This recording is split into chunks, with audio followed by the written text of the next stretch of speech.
देखिए, योगेश को मैं 25-30 साल से जानता हूँ। आप कह रहे हैं कि 25-30 साल से जान रहे हैं, उनकी उम्र जो है 45 साल है। तो फिरका परस्त ताकतें हैं, उनको दूर रखने के लिए कांग्रेस पार्टी को जिताना बहुत ही ज़रूरी है। देखिए, एसडीपीआई भी एक सियासी जमात है कि हम दूध के धुले हुए। स्पेशली हर्षा का जब केस हुआ था, उसके बाद उनके घर पर जाकर उनको बात करने के लिए योगेश ने वक्त निकाला था, लेकिन सेम टाइम जिस गली में वो रहते थे, जिस गली में मुसलमान हैं, वहाँ पर कभी जाने की कोशिश नहीं की।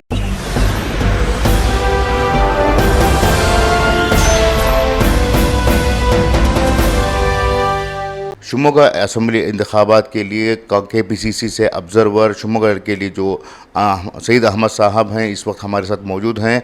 वो शिमोगा के कांग्रेस पार्टी के लिए यहाँ पर जो निगरानी करने की जिम्मेदारी है इनकी है, वो हमारे साथ इस वक्त मौजूद हैं। और चलिए बात करते हैं कि इस वक्त वो उनकी पार्टी किस लेवल में काम कर रही है और कहाँ तक उनके पार्टी के कैंडिडेट कामयाबी हासिल करते हैं। इसके अलावा हम समाज से जुड़े हुए जो मुस्लिम कम्युनिटी की तरफ से जो सवाल उठ रहे हैं, उनसे भी उसके भी जवाब हासिल करने की कोशिश करेंगे। अब न्यूज़ में आपका इस्तकबाल है। सबसे पहले मैं आपको से ये जानना चाहूँगा कि आप पिछले 8-10 महीने से शिमोगा के कांग्रेस इंचार्ज रहे हैं यहाँ पर, तो आपने पार्टी के एक रिप्रेजेंटेटिव के तौर पर यहाँ के कैंडिडेट को किस तरह से देखा है? देखिए, योगेश को मैं तकरीबन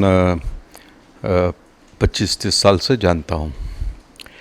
वो NSY में थे, यूथ कांग्रेस में थे, ऑल इंडिया लेवल पे काम कर चुके हैं और एक कांग्रेस पार्टी का बहुत ही ऑनेस्ट और हार्ड वर्कर है। और उसी का सिला उसको मिला, वो कॉरपोरेटर बन करके 3 बार जीत करके आया है।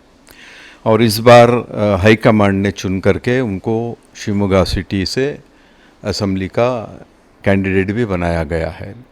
और मुझे पूरी उम्मीद है कि जिस भरोसे के साथ हाई कमांड ने उनको सीट दे करके यहाँ पर चुनाव लड़ने का उनको एक जिम्मेदारी दी है, उसमें वो खरे उतरेंगे और कामयाब भी होंगे। सर, सबसे पहले आप ये क्लियरिफाई करना चाहूँगा कि आप कह रहे हैं कि 25-30 साल से जान रहे हैं, उनकी उम्र जो है 45 साल है, तो ये एक जो सवाल है वो बहुत ही अलग लग रहा है। 25-30 साल से मैं उनको जानता हूँ, इसका ये मतलब नहीं कि सिर्फ योगेश को जानता हूँ, उनके वालिद को भी जानता हूँ। 99 में उनके वालिद इलेक्शन यहाँ से जीत करके आए थे और मैं बेंगलोर से इलेक्शन में बिन्नीपेट क्षेत्र में खड़ा था, उस वक्त से देख रहा हूँ।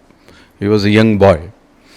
तो नेचुरली जब बाप MLA बन करके थे तो वो भी कांग्रेस के लिए काम करते थे, कांग्रेस पार्टी में थे।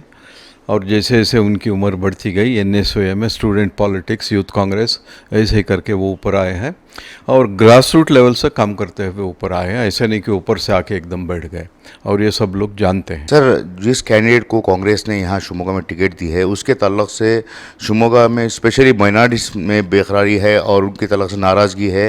बावजूद इसके कांग्रेस के लीडरान जो हैं उन्हें डिफेंड कर रहे हैं। जहाँ तक के मेरा ख्याल है, जहाँ तक कि मैंने यहाँ पे लोगों के साथ इंटरेक्शन किया है, बहुत से जगह गए थे हम लोग, मैं, हमारे केरला के MLA जनाब सिद्दीक साहब और दूसरे जो दिल्ली से आए हुए, उन सबको लेकर के हम गए थे। और पर्सनली हम दोनों भी बहुत सी जगह गए थे। ये एक हवा फिज़ा ऐसी फैलाई गई है कि मुसलमान कौम उनसे नाराज़ है, मगर बिल्कुल ऐसा नहीं है। कोई भी उनसे नाराज़ नहीं है। और नाराज़ होने की वजह भी ऐसी इतनी सीरियस कुछ नज़र भी नहीं आती। और यहाँ पे जो अब चुनाव हो रहा है, इस चुनाव का जो असर पड़ने वाला है आइंदा आने वाले दिनों में या सालों में, इस बात को कौम बहुत अच्छी तरह समझती है। और ये कौम का फैसला भी है कि वो एकजुट होकर के एक पार्टी को सपोर्ट करेंगे, और वो कांग्रेस पार्टी। सर, जहाँ तक हमने आज तक, क्योंकि ग्राउंड लेवल में हमने देखा है कि कौम का फैसले की बात कर रहे हैं, लेकिन कौम ने अभी तक इस सिलसिले में कोई फैसला नहीं किया है, ना ही किसी ऑर्गेनाइजेशन से डिक्लेयर नहीं किया है। सिर्फ जो है कांग्रेस पार्टी के कुछ लीडर्स हैं, उनकी तरफ से इस तरह के बयान आ रहे हैं। तो कौम की किस जिम्मेदार ने आपको ये बात बताई? सर, एक बात मैं आपको बताता हूँ, ऐसा ज़रूरी नहीं है कि हर मोहल्ले से एक अनाउंसमेंट हो जाए। ऐसा ज़रूरी नहीं कि हर एक जमात पर्सनली आकर के वो अनाउंसमेंट करे। यहाँ पे एक इत्तेहाद है, लोगों में इत्तेफाक है, सब मिल कर के एक फ़ैसला करेंगे और ये फ़ैसला करके बहुत जल्द अनाउंस करने वाले हैं।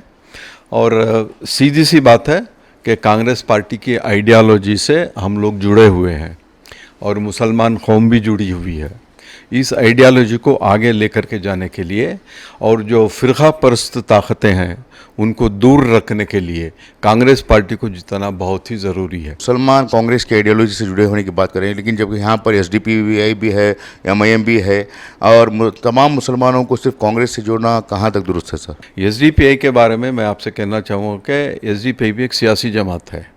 अच्छा है, सियासी जमातें होनी चाहिए, मगर सियासी जमातों की वजह से कौम को धोखा पहुँचे।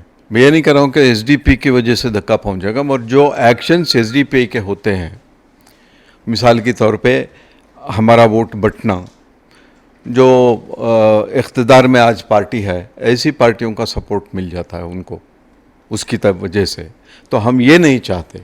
इसलिए अगर एसडीपीआई जीतती है तो माशाल्लाह, चलो आगे बढ़ो, कोई बातें नहीं है इसमें। और मैं कहना चाहूँगा कि एसडीपीआई का हर आदमी गलत नहीं है, कांग्रेस का भी हर आदमी गलत नहीं है, और सही भी नहीं है, वहाँ भी सही नहीं है, यहाँ भी नहीं। कुछ लोग ऐसे भी होते हैं, शरपसंद लोग होते हैं। हर पॉलिटिकल सियासी पार्टी में शरपसंद लोग हैं। मैं ये हरगिज़ नहीं कहूँगा कि हम दूध के धुले हुए हैं, कोई भी पार्टी दूध की धुली नहीं हुई।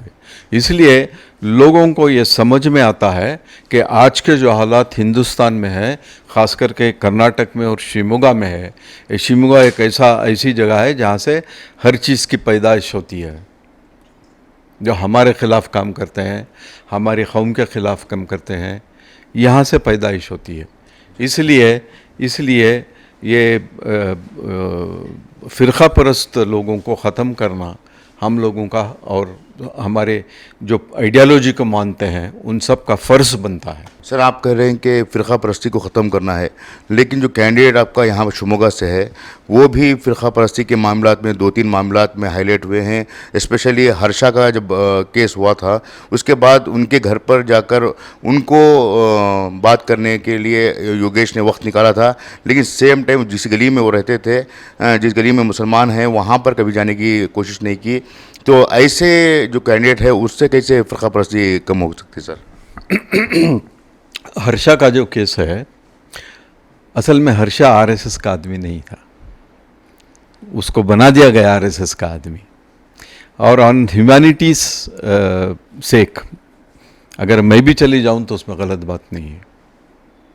अगर कोई इंसान, किसी का मर्डर हो गया, किसी का खून हो गया, उनके घर वालों से जाके मिलता है तो कोई गलत बात नहीं है। कह रहे हैं कि गलत बात नहीं है, लेकिन मुसलमानों के घर पर कभी आपके कैंडिडेट ने या फिर कांग्रेस पार्टी के डेलीगेशन ने रिप्रेजेंट नहीं किया है। विक्टिम्स जो थे उस वक्त के, उस पर और कभी बात नहीं हुई है, तो इस पर आप क्या कहेंगे?